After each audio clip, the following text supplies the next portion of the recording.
Karl Marx and the Close of His System by Eugen von Böhm-Bawerk.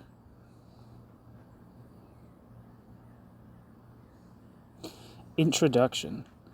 As an author, Karl Marx was enviably fortunate. No one will affirm that his work can be classed among the books which are easy to read or easy to understand. Most other books would have found their way to popularity hopelessly barred if they had labored under an even lighter ballast of hard dialectic and wearisome mathematical deduction. But Marx, in spite of all this, has become the apostle of wide circles of readers, including many who are not, as a rule, given to the reading of difficult books. Moreover, the force and clearness of his reasoning were not such as to compel assent. On the contrary, men who are classed among the most earnest and most valued thinkers of our science, like Karl had contended from the first, by arguments that it was impossible to ignore, that the Marxian teaching was charged from top to bottom with every kind of contradiction, both of logic and of fact. It could easily have happened, therefore, that Marx's work might have found no favor with any part of the public, not with the general public, because it could not understand his difficult dialectic, and not with the specialists, because they understood it and its weaknesses only too well. As a matter of fact, however, it has happened otherwise. Nor has the fact that Marx's work remained a torso during the lifetime of its author been prejudicial to its influence. We are usually and rightly apt to mistrust such isolated first volumes of new systems.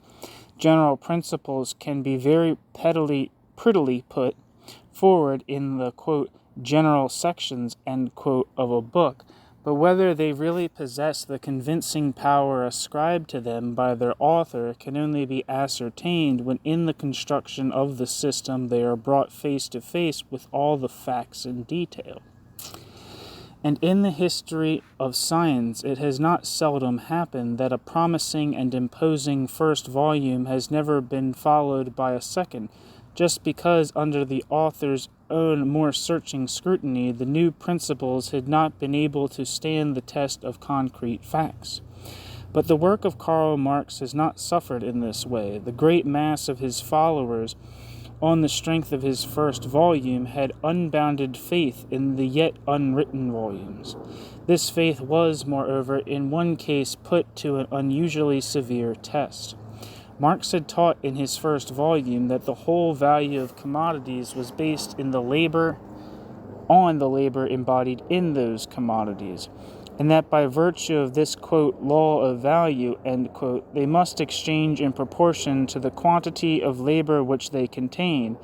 That further, the profit or surplus value falling to the capitalist was the fruit of extortion practiced on the workers.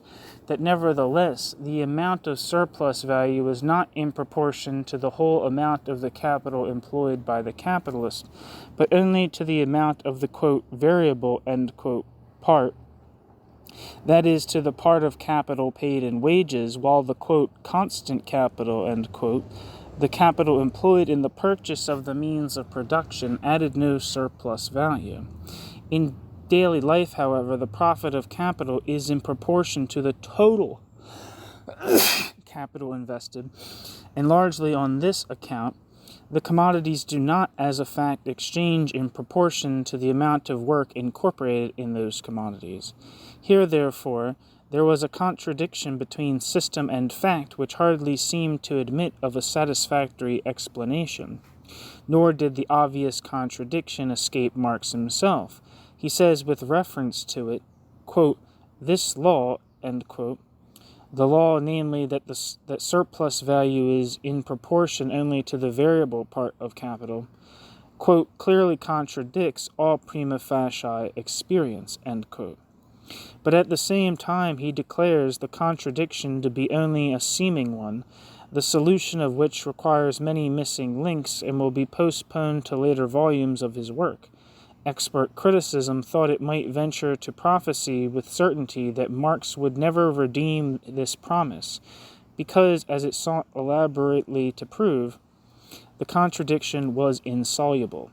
Its reasoning, however, made no impression at all on the mass of Marx's followers. His simple promise outweighed all logical refutations.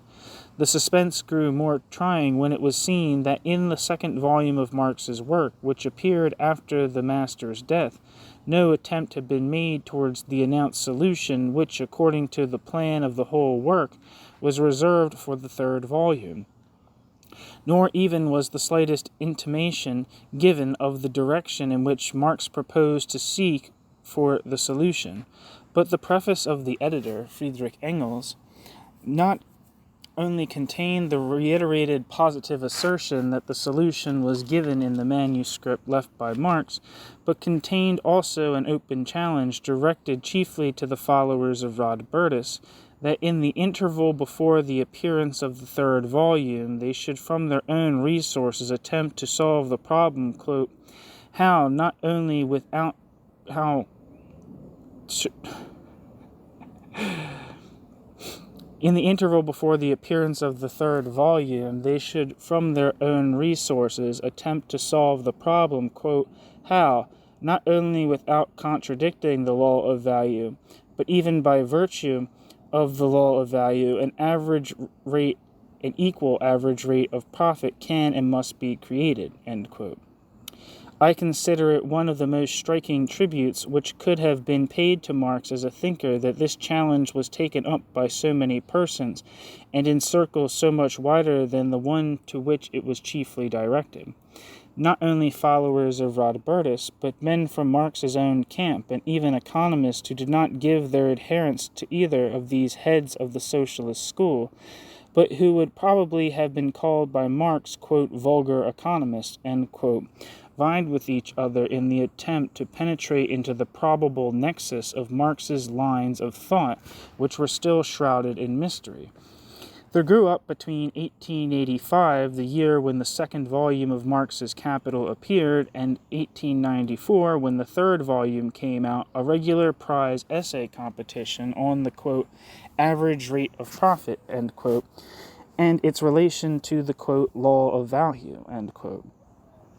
According to the view of Friedrich Engels, now, like Marx, no longer living, as stated in his criticism of these prize essays in the preface to the third volume, no one succeeded in carrying off the prize.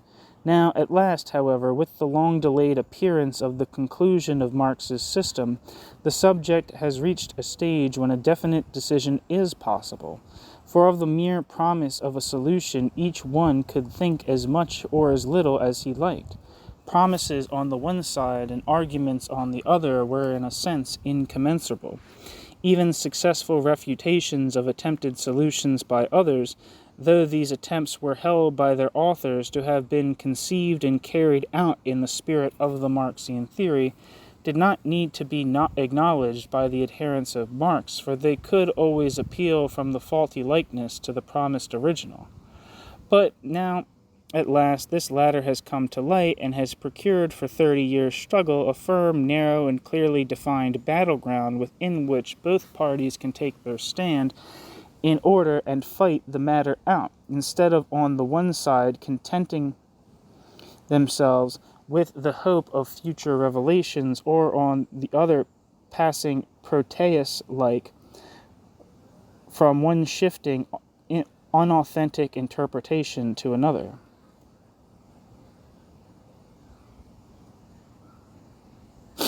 Has Marx himself solved his own problem? Has his completed system remained true to itself and to facts or not?